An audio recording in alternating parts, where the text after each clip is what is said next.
avec Carole, avec Fanny, avec vous, Mathieu Van Overstraten. Vous signez des articles sur age-bd.com. La BD à l'honneur, avec une grande nouveauté et un grand retour. Oui, vous vous souvenez peut-être qu'en mai 2019, le dessinateur François Skeuten avait annoncé qu'il arrêtait la bande dessinée.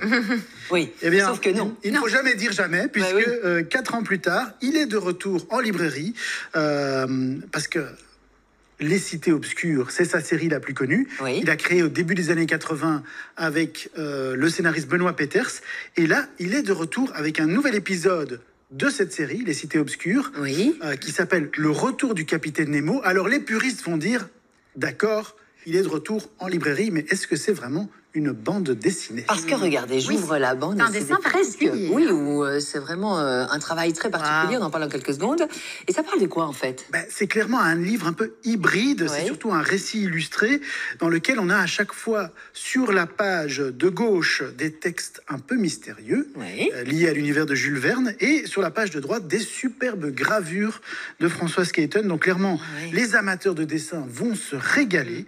Et de quoi ça parle? Avec cet ouvrage, les auteurs rendent hommage à celui qui est sans doute le personnage le plus connu, le plus charismatique, créé par Jules Verne, le capitaine Nemo, le héros légendaire des romans 20 000 lieues sous les mers et l'île mystérieuse. Mais en fait, ce livre mélange l'univers de Jules Verne avec celui des Cités Obscures.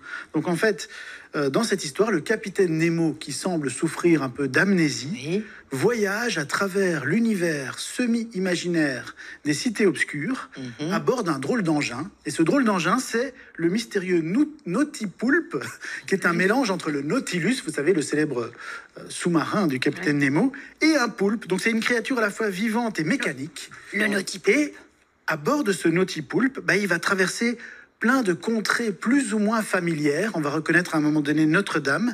Et il va finir par débarquer à Amiens.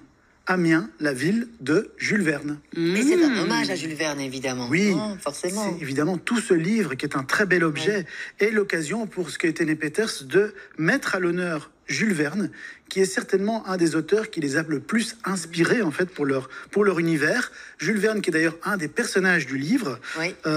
À la fin du livre, vous allez voir, il y a des pages documentaires sur Jules Verne, et on retrouve aussi les illustrations faites par François Skeuten pour Paris au XXe siècle. Alors, Paris au XXe siècle, c'est un roman inédit de Jules Verne qui a été retrouvé seulement en 1994.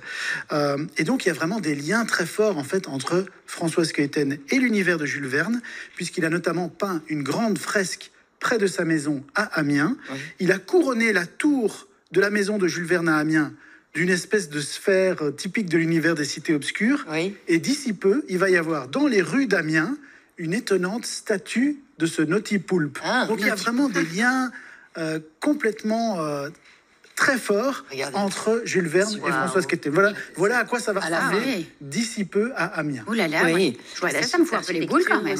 Oui, mais c'est le principe, je pense, avec François Skeuten dans Le Retour du Capitaine Nemo. On n'en a rien entendu. Mais François Skeuten, il n'était pas de retour déjà fin de l'année dernière avec une histoire de chien? Oui, c'est ça, il y a quelques semaines. En fait, il est doublement en librairie pour l'instant. Ah, c'est ça, c'est parce qu'il y a quelques semaines, il a signé un autre livre complètement différent qui s'appelle Jim, et c'est un livre particulièrement émouvant. C'est un recueil de dessins dans lequel il a rassemblé toutes les illustrations qu'il a réalisées après le décès de son chien, Jim, avec lequel il a vécu une relation très forte pendant 13 ans. Il allait tous les jours le promener pendant 1h30. Et quand le chien est décédé, à la place d'aller se promener avec lui, il a tous les jours réalisé un dessin. Et donc ce livre rassemble ces dessins avec à chaque fois une petite phrase, et c'est particulièrement émouvant. Donc vraiment, si vous avez une relation très forte avec votre chien, ce qui est mon cas par exemple, eh bien franchement c'est un livre qui va vous parler, parce que c'est quelque chose dont on ne parle pas tellement en fait, la relation spéciale et intime entre un maître et son chien.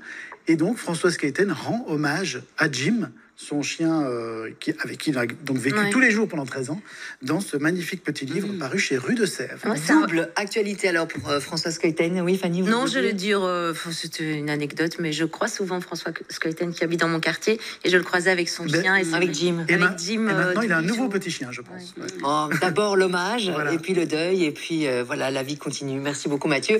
2 albums à remporter. Alors, on a Suicide, dont on vient de parler avec Mathieu, de François Skeuten, et puis on a parlé de ceci aussi tout à l'heure, c'est à Barcelone. Barcelone, un thriller, un truc un peu complètement déjanté, mais très efficace et très coloré. Ça, c'est pour vous, Caroline. Oui, je pense. Je me reconnais un petit peu dans Eva.